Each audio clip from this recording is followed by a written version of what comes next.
Want to know how e-commerce brands scale successfully while avoiding costly mistakes?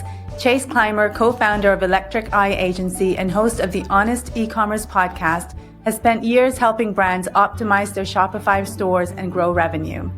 Through his podcast, he shares real, no-fluff insights from industry experts giving e-commerce businesses the strategies they need to thrive. I'm Sadaf Bainan, and this is PodJunction Podcast, where we explore how entrepreneurs, CEOs, and business leaders use podcasting to grow their brands, build authority, and connect with their audience.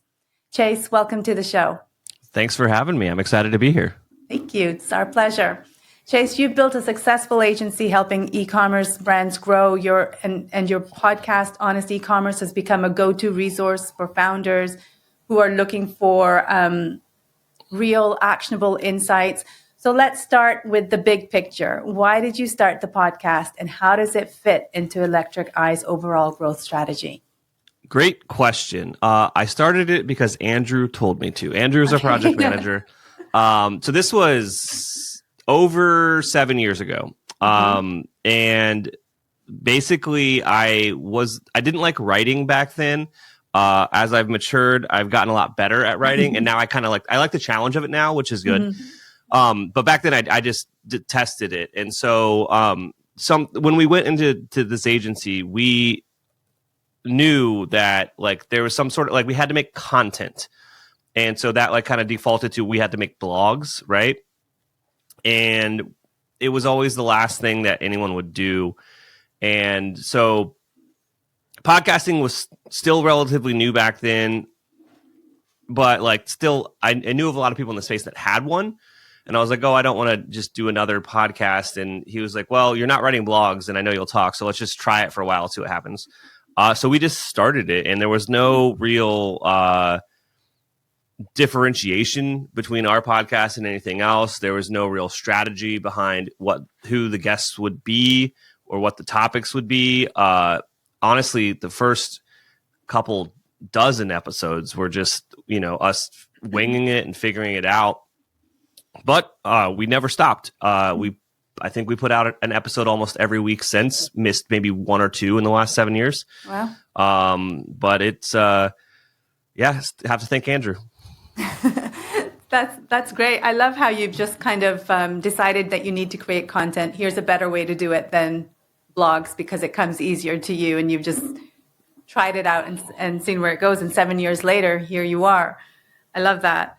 So at what point did you think actually this is working and we can really make it a marketing tool for our business? At what point did those pieces come together for you? It's a great question. All right. So like I said, the first couple dozen episodes. So let's just say the first year, I didn't have a clue kind of the audience or the reach of the thing.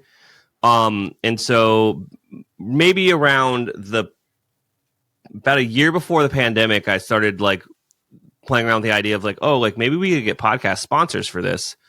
And then everyone wanted to know our analytics, and I started to look into things a little bit more. I was like, oh, like we built an audience now in the past. So we probably started the podcast in 2017. So about 3 years later, as the pandemic gets going, I am looking at the analytics a lot more and having conversations with people about sponsoring the podcast. And the podcast had enough reach in our space, which also, like, I'll back this up. Like, we're a top 5% podcast, but what that means is there's a lot of really bad podcasts, but our audience is so niche that it still resonates with the goals of a lot of our sponsors, which are basically e-commerce SaaS brands. Want to get in front of our audience because our audience is e-commerce entrepreneurs.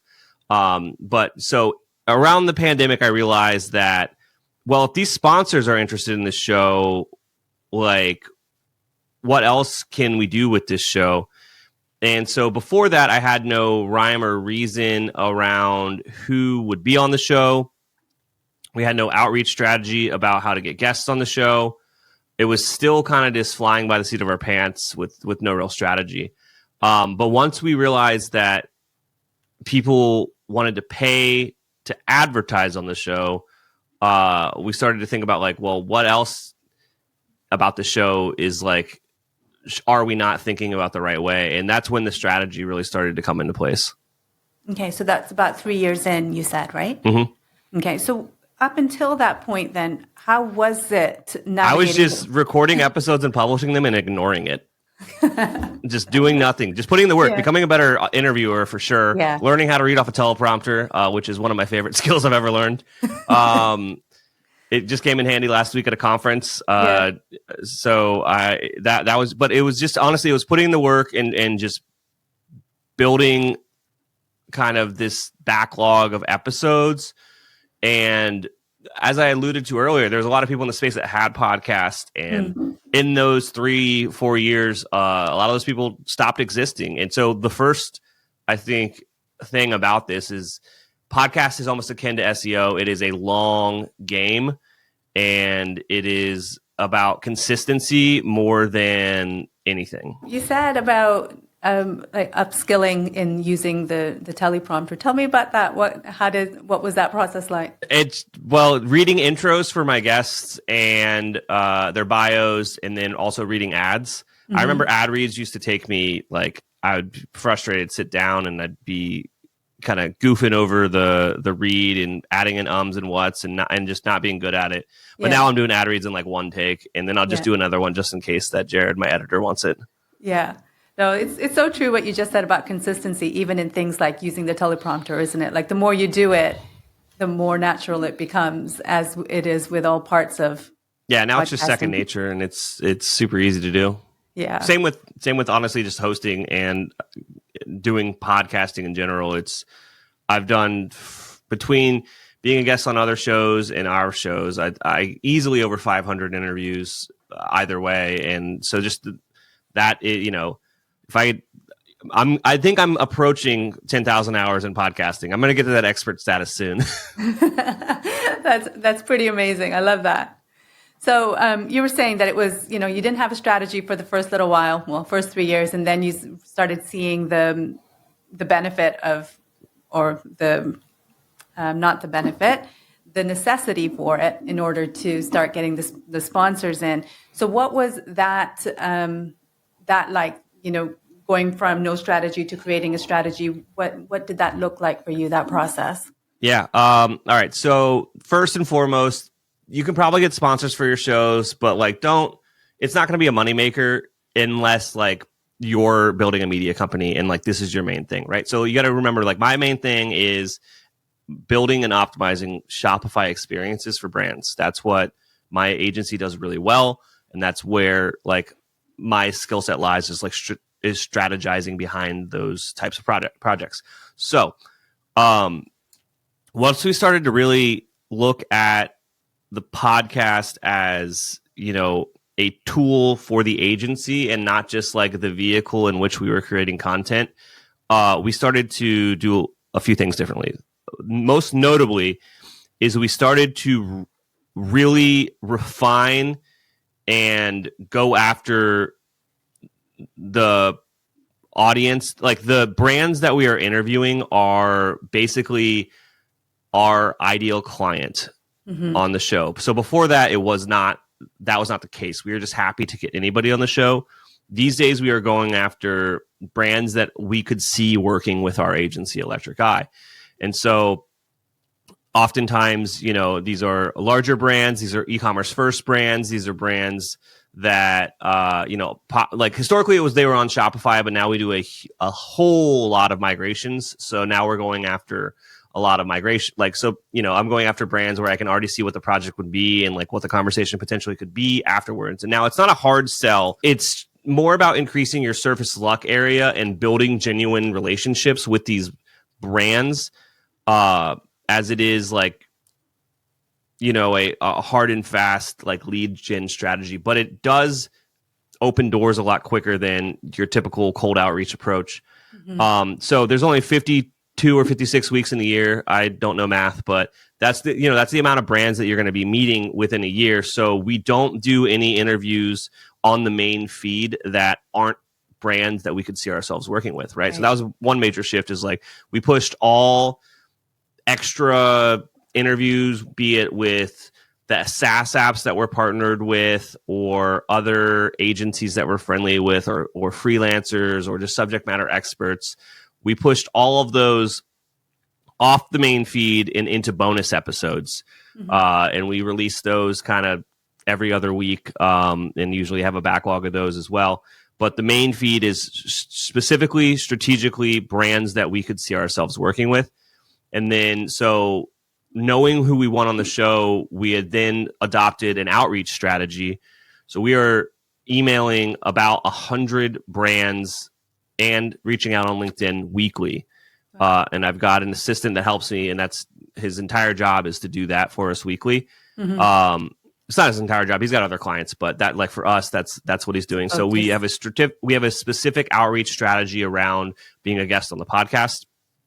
And then after they're a guest, obviously we're building that relationship, but also we have like an offer that we pitch them afterwards as a thank you, which does lead to people working with us. Oftentimes it leads to conversations that then a year or two later leads to actual business. This is definitely a long tail kind of outreach strategy, but it builds more genuine relationships and more genuine conversations. And again, we're not cheap by any means. What we're doing isn't like a widget or an app where it's a lot easier to get someone to sign off on it. I love that. I love your strategy because you have so many touch points with a potential client, and having those conversations with them that are not necessarily where you're pushing sales, you're just getting to know them and building that rapport and networking with them.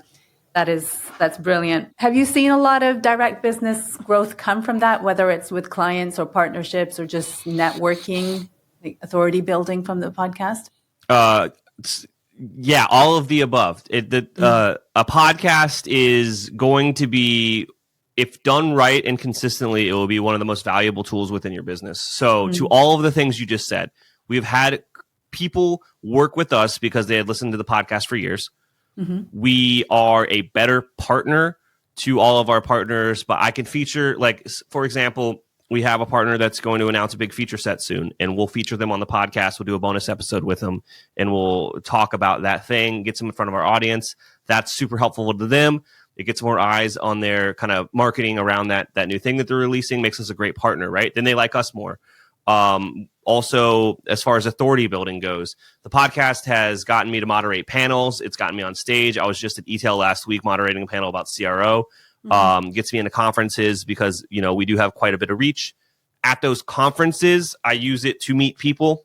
Yeah. So it's just the same exact kind of script, I'd call it, right, that I'm using in cold outreach and in email, but instead I'm like reaching out to people that I know that are going to be at these conferences and like, hey, do you want to talk about being on the podcast? And that is kind of like a little secret sauce right there. If you've got you're appealing to their vanity because you want to tell their story, but then there's the scarcity angle of like, we're only going to be at this place for this finite amount of time. It works really well. You get an extremely high response rate, and you set up a lot of conversations, and you meet a lot of cool people. So that has been going to events, under the podcast, reaching out to folks that are there, hosting private dinners under the podcast name for these folks. Like, that's been a really awesome, like, in-person strategy with this thing as well. That's excellent. Sounds like it's opened a whole lot of doors for you and continues to. Yeah, it's fantastic. Got me on this show. Yeah. Chase, tell me, do you have a favorite story about how one of your clients came to find you through your podcast? Oh, I wish. I mean, it's just so second nature to me now. We forget to ask sometimes if they had listened to the podcast and stuff, but we are lucky in that the agency's been around just as long as the podcast, and we've got amazing partners, like we're Shopify Plus partners and things like that. So we're not like beholden or reliant to the podcast to carry our business by any means, but the podcast does add more leads to our funnel. And for a service business, not being tied to referral business as your life source is definitely a benefit. Because you can't really control when you're going to get referrals. And it's kind of like, that's just like almost wishful thinking at that point. So we use the podcast strategically to make sure that we are getting more at bats. We're meeting more brands. We have more conversations. We have more opportunities to discuss what we're good at. And so that definitely helps us kind of ride out the ebbs and flows of the year. So in e-commerce, it's like a lot of people reach out at the beginning of the year, and then a lot of people reach out right before the holidays, and then it's kind of just slow everywhere else. Yeah. But to answer your question, nothing honestly comes to mind. Maybe I didn't have enough coffee this morning. No, that's okay. That's no problem at all. So, Chase, it's clear that honest e-commerce plays a huge role in your business growth. It is without a doubt. It is our marketing arm of our agency, and we tell people that. We don't lie about it. People ask me when I'm interviewing folks, I'm having them on the podcast or in the pre-interview call, which force a pre-interview call, 15 minutes, just get on a phone, make sure that they can show up when they say they will. Yeah. Make sure that your expectation of them as a guest matches what you have in your head. I've had a few people where I didn't want to have them on the podcast afterwards, right? But make sure you do that pre-interview call. But yeah, like on those calls or even after like the recording, they're like, so, well, do you make money off the podcast? I was like, well, tangentially, yeah. I was like, we have this agency and this is basically our marketing arm. We produce content under it, XYZ. And I think don't try to lie about it if you are going to use it as like some sort of like network building tool and a sales tool. People can definitely smell that bullshit. Like, just be real and honest about it. And I mean, sometimes I joke about it, but like, yeah, we're going to pitch you something, but it's not going to be a hard and fast sale or anything like that. Like, the whole point is to make content. Everything else after that is just awesome. Yeah. Something you just said about sometimes you'll get guests on that you don't want to use for your podcast. Do you carry on recording with them, like even though this is not going to be a good fit, or what do you do? Well, that's why I do the pre-interview call. Right. Okay. If I don't like the pre-interview call, it's business. It's not personal. I'll just be like, hey, I don't think it's a right fit for XYZ reason. Often the reason isn't that I don't like them as a person. It's never that. It's more like their business doesn't match, like they're not a good fit for my agency, right? So oftentimes when it's a smaller brand, specifically revenue wise or whatnot, I'm like, hey, you're not there yet. Focus on these things and reach back out, when you hit these marks, and I'll be more than happy to have you on the show. Because again, there's only a certain amount of weeks in the year. If they can't work with my agency, they're taking a spot away from someone else that possibly could. So I have to be very cognizant to, there's a finite amount of slots per year, and I want to have the best advantage for my business to, meet some awesome clients through this avenue. Yeah, I think that's really wise, because as you say, you only have so much time, and it's so much better spent if it's actually going to move the needle for you. Yeah, so it's usually the reasons that I don't have people on are business size, or their like e-commerce needs to be the foundational element of their business or of the like part of the business I'm talking to. Because I've had a bunch of legacy brands on that started retail first and then got into DC, like direct to consumer, and like that'd still be a good client. But some people just like it, just their business model doesn't jive with what we can do. Yeah. And so it's like doesn't make sense to have like, if it's like a restaurateur with like a cool merch store, like that's not a good fit for us. Yeah, I hear you. It's great to hear though that it's as you described it, your marketing arm of the agency, that it's been such a success for you. But I know podcasting comes with its own set of challenges. So I'd love to know what kind of hurdles you've had to face in launching and growing your podcast. I know you've touched on some of them in the early years, but if there's something else you'd want to highlight. Well, I would just want to say that like there's definitely like imposter syndrome. For the first couple of years, I was like, I don't know what I'm doing. And then I slowly stopped caring. Took 7 years to get there. But yeah, so just get started, I think, is the biggest hurdle. They're like, oh, I'm going to suck, and be like, you're going to suck, but just get through it. Delete those first dozen episodes whenever you want. But getting started is the main hurdle. After that, it was starting to be a bit of a time suck for me as as the host, and like so I was coordinating a lot of stuff. Like at a certain point, I was doing all the outreach.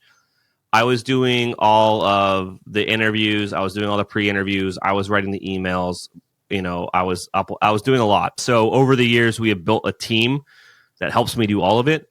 And that was a massive unlock. It definitely cost us money every month. So obviously, depending on people's budgets. Also, we have an insane release schedule compared to some people.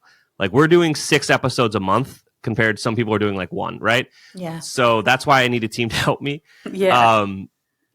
But that really helps. So I've got a team. I've got a VA helping with outreach. I've got one that helps with copy and email, and I've got one that helps specifically with editing.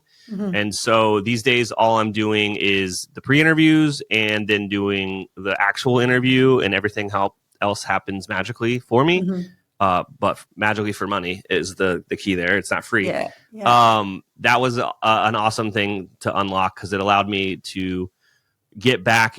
At the end of the day, my job is business development and basically sales for our agency. And the podcast, even though it is technically business development, if we want to call it that, I'm meeting new brands, I'm developing new relationships for our business. It can't be at like the detriment of me also fielding inbound leads and running them through our sales cycle. So making sure I have the availability to speak with those brands that are coming in organically outside of the podcast was why I needed to outsource a lot of the stuff. So how do you balance that then, running the agency and that side of the agency side of things and the podcast?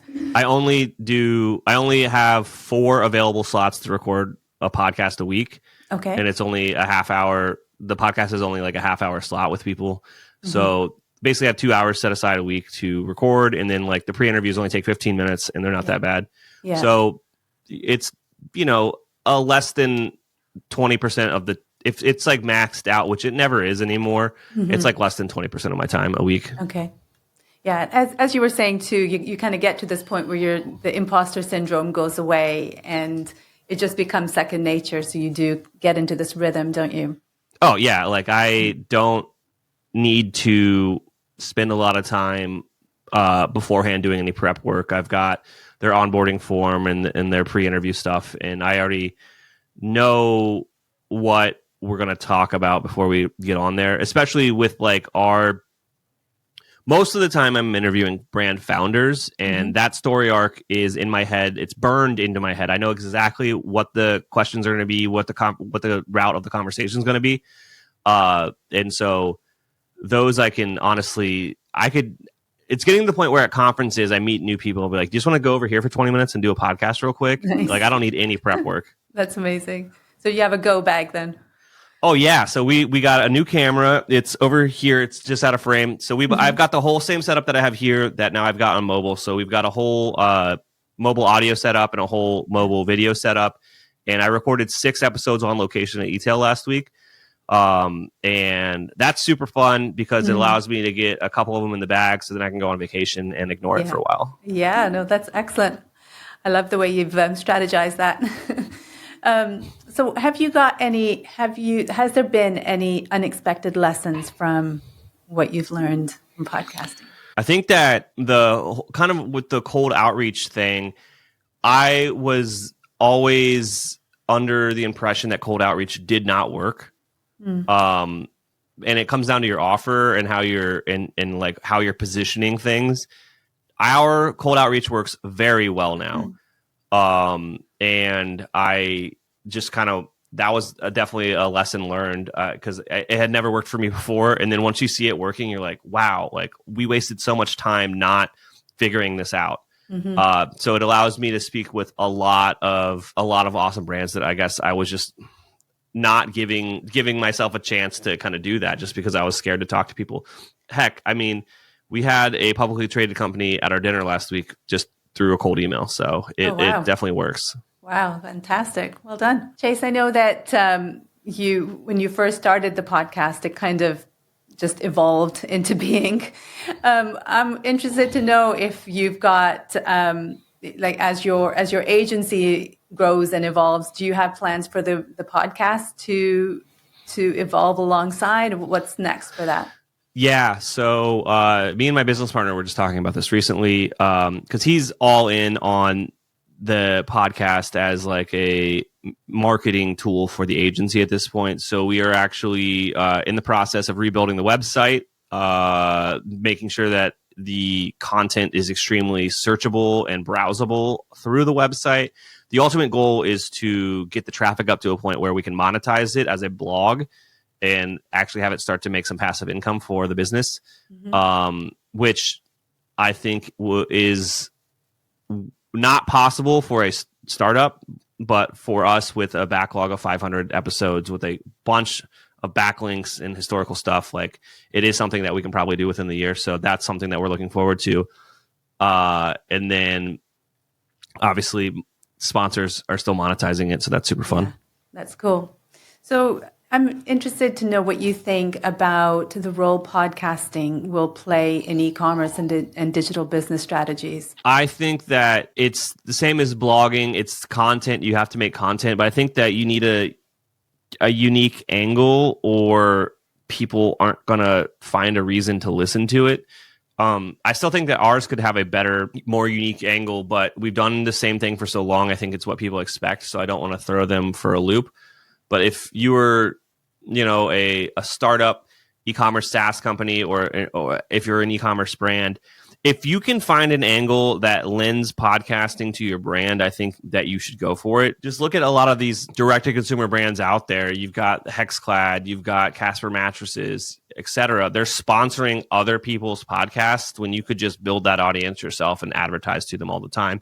Mm-hmm. And the content that you're producing only needs to be tangentially related to your product. I think there's so many e-commerce businesses that struggle to differentiate, and like listening to you speak and how Honest e-commerce has helped Electric Eye differentiate and stand out is quite fascinating. And I'm just thinking as you were talking then that as the podcasting industry grows and becomes more saturated, do you think you would have to change the way you do things, even though that's what your listeners are expecting? Like they have a certain idea in their head about what Honest e-commerce is about and how they do things and what cadence they use for releasing episodes. But do you think that could change because of what's happening in the podcasting industry? Or do you think that listeners just kind of get used to the way things are and they're happy with it? I think that